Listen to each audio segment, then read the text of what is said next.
बंदा झाड़ रहे कि मेरा कोई जिम्मेवारी नहीं है, मौत हो चुका है किसी व्यक्ति का, आप इस तरह से बात कर रहे हैं, क्या है मतलब? आपका कोई दायित्व नहीं बन रहा है, कंपनी आप ऐसे चला रहे हैं क्या?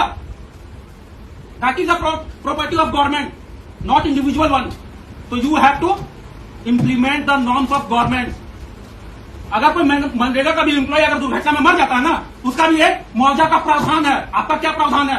सिंगल काम यहाँ इस बात का गलती रखते हैं कि अगर आपको आग बुझाने का काम दिया गया, लेकिन आपने सेफ्टी प्रावधानों का कहीं भी ख्याल नहीं रखा। सेफ्टी एक्ट 1948 सेक्शन 38 में आप जाइएगा, उसमें क्लियर प्रावधान है कि बिना सेफ्टी सुपरवाइजर का आप काम नहीं कर सकते हैं। सेफ्टी सुपरवाइजर के बिना आप कैसे काम वहां पे मतलब काम करवा रहे हैं? कोई देख लीजिए कि भाई वो एक मजदूर था, डेली वेजेज में काम करने वाला था, उसका क्या उचित मुआवजा हो सकता था?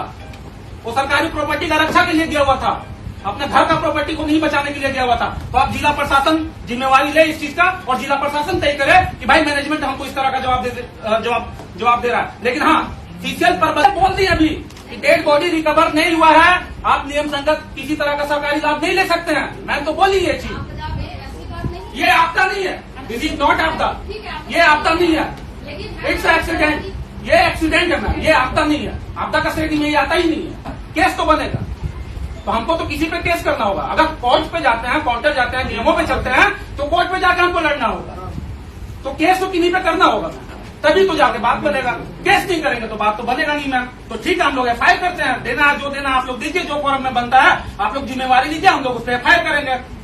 किसी का जान चला गया मैम, आप लोग इतना लाइटली कैसे बात कर सकते हैं?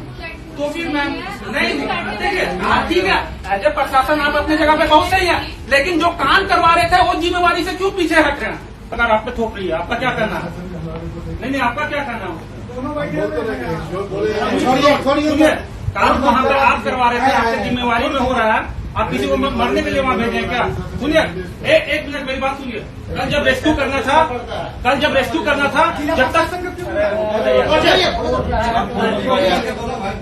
कल रेस्क्यू करना था, विदाउट एक्सपर्ट 6 घंटा तक रेस्क्यू ऑपरेशन नहीं चला। जब तक आपका रेस्क्यू एक्सपर्ट लोग नहीं पहुंचा, तब तक आप रेस्क्यू ऑपरेशन तक नहीं चलाए। जब वो आग बुझाने का काम जब किया जा रहा था, तो विदाउट सेफ्टी आप वहां कैसे काम कर रहे थे? बिना सेफ्टी सुपरवाइजर का कैसे काम हो रहा था? जब बुझाने की बारी आई, आपको एक्सपर्ट से याद आता है, जब बचाने की बारी आई उस समय एक्सपर्ट कहाँ था? रेस्क्यू ऑपरेशन हमारा उसके आने के पहले से चालू हो गया। चालू नहीं था सर, हम वहाँ पे हैं, वो बाद में पहुंचा है, उसको हम वहीं पे हैं, हम वहीं पे थे। अगर रेस्क्यू ऑपरेशन चला होता, इमीडिएट इफेक्ट से अगर रेस्क्यू ऑपरेशन चला होता, तो अभी तक डेड बॉडी रिकवर हो जाता, ठीक है। हम जब बात किए थे उस समय तक तो कोई नहीं आए थे, अरे बुला रहे हैं। हम लोग जेसीबी जिसको ट्राई किए, सारे लोग जो है 6 घंटा लग गया सर। कौन सा देश से आ रहा था? नहीं आ रहा था कोई, नहीं आ रहा था, पैसा देने पे नहीं आ रहा था, क्या करेंगे? मैंने पैसा देने पे ये कोई बात हुआ आपका? हाँ है, कितना देर हो जाता है, आप आ रहा है, तो फिर आप आ रहा है वाला कहे आश्वासन दे रहे हैं?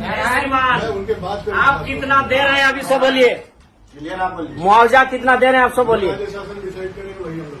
वो डिसाइड तो आपका 24 आवर बीत गया डिसाइड में, आप अभी क्लियर करिए। कौन करेगा क्लियर? हम लोग को जो निर्देश है वही हम लोग। चलिए, जिला प्रशासन पर आप छोड़ रहे हैं, तो जिला प्रशासन महोदया से मेरा रिक्वेस्ट रहेगा कि आप क्लियर करिए।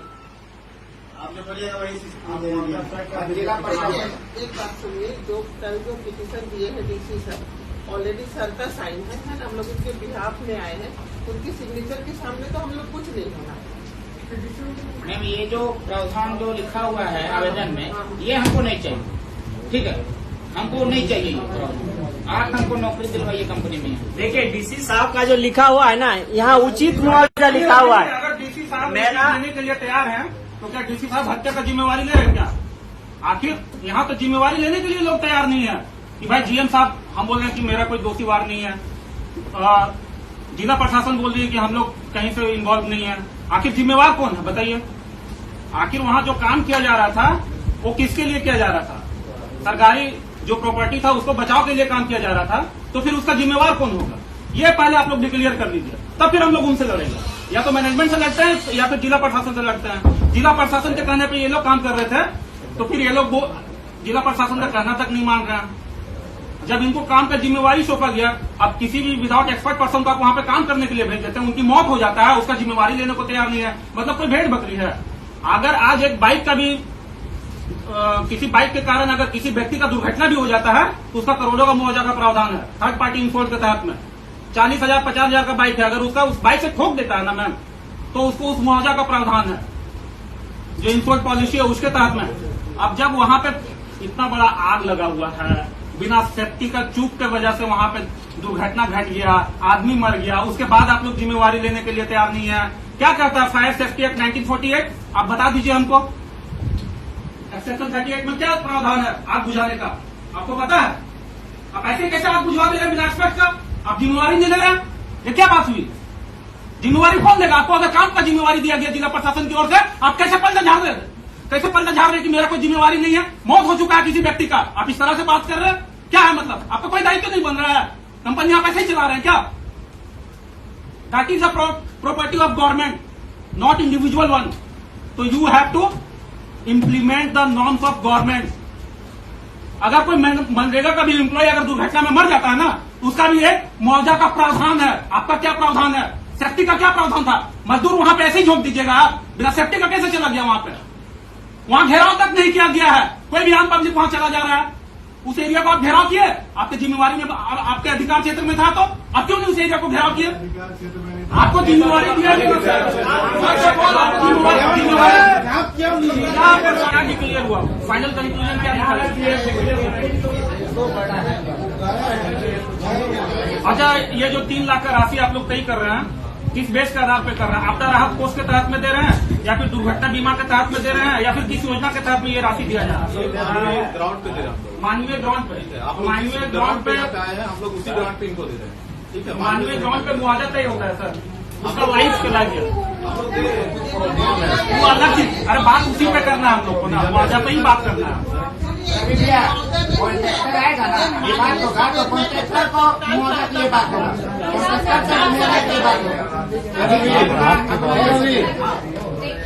मानवीय संवेदना के तहत कोई कॉम्पनसेशन नहीं। तो अब कंपनसेशन पे भी बात कर लिया जाए मैम, बाद में ये होता नहीं है, जनरली यही होता है। हम लोग कभी भी कुछ भी किए हैं, इतना लोग गैदर नहीं हो पाते। हो गया क्या कंक्लूजन है समझ में नहीं आ रहा, फिर से आप डिक्लेयर कर रही है। आप बोलना चाह रही है कि हम लोग एविडेंस जो है वो ला के लिख दे कि भाई सही में ये घटना घटा है। अभी आप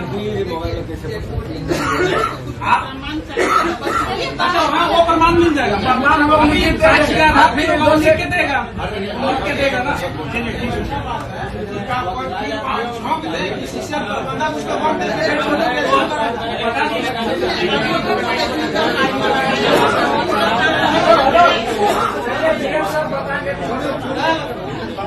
जिला प्रशासन जो तय करेगा वो निर्णय आप मानिएगा। मैम इट्स अ रिक्वेस्ट, आप डीसी सर से कांटेक्ट कीजिए कि जो कंपनसेशन एक्ट है 1923, उस आधार पर यहाँ पे कंपनसेशन दिया जाए। जो भी मजदूर है जिसका डेली वेजेस का जो प्रावधान है, क्योंकि मजदूर मेरे लिए नहीं काम कर रहा था, किसी और के लिए नहीं काम कर रहा था, सरकारी प्रॉपर्टी को बचाने के लिए काम कर रहा था, और वो किसी के आदेश से ही काम कर रहा था, वो खुद से वहां पे नहीं गया था। तो पूर्णतः किन्हीं को जिम्मेवारी लेना होगा इस घटना का। आप लोग जिम्मेवारी नहीं लेंगे तो उनको न्याय कहां से मिलेगा? भारत लोकतांत्रिक देश है, लोकतंत्र का भी ख्याल रखिए थोड़ा सा भी, और इस लोकतांत्रिक देश में उसके साथ में न्याय हो, हम यही चाहते हैं। अब जो कंपनसेशन एक्ट कहता है आप उसी आधार पर मुआवजा तय कर लीजिए। इंश्योरेंस पॉलिसी जो कहता है उस आधार पर आप मुआवजा तय कर लीजिए। जिला प्रशासन पे थोप रहे मैम, आप लोग बात रखिए, या डीएफओ साहब से आप लोग कांटेक्ट कीजिए, या फिर डीसी साहब से कांटेक्ट। काम यहाँ इस बात का गलती रखते हैं कि अगर आपको आग बुझाने का काम दिया गया, लेकिन आपने सेफ्टी प्रावधानों का कहीं भी ख्याल नहीं रखा। सेफ्टी एक्ट 1948 सेक्शन 38 में आप जाइएगा, उसमें क्लियर प्रावधान है कि बिना सेफ्टी सुपरवाइजर का आप काम नहीं कर सकते हैं। सेफ्टी सुपरवाइजर के बिना आप कैसे काम वहां पे मतलब काम करवा रहे हैं? कोई देख नहीं रहा है। अगर अभी जो भुक्तभोगी है ना, उसके साथ में जो था पीड़ित के साथ में, वो आदमी बोला हम गमछा दे रहे थे, काश उसके पास में अगर सेफ्टी सुपरवाइजर होता, देख रेख करने वाला लोग रहता, बेल्ट बंधा हुआ रहता, उसको खींच दिया जाता, इतना टाइम भी नहीं लगता। सेफ्टी का चूक की वजह से उसका मौत हुआ है। ये लोग कुछ भी हो, ये चीज आपको एक्सेप्ट करना पड़ेगा मैम। ये दुर्घटना नहीं है, ये कोई नेचुरल हैजार्ड नहीं है, प्राकृतिक आपदा भी नहीं है, ये किसी सुरक्षा में चूक की वजह से ये घटना घटा है। तो अब ये चीज को आप लोग क्यों नहीं एक्सेप्ट कर रहे? आप मनरेगा मजदूर का क्या आप लोग रखे हुए हैं कंपनसेशन का प्रावधान? एक मनरेगा मजदूर अगर काम करते करते दुर्घटनाग्रस्त हो जाता है, मर जाता है, तो उसका क्या प्रावधान है? उसको भी क्षति का प्रावधान है।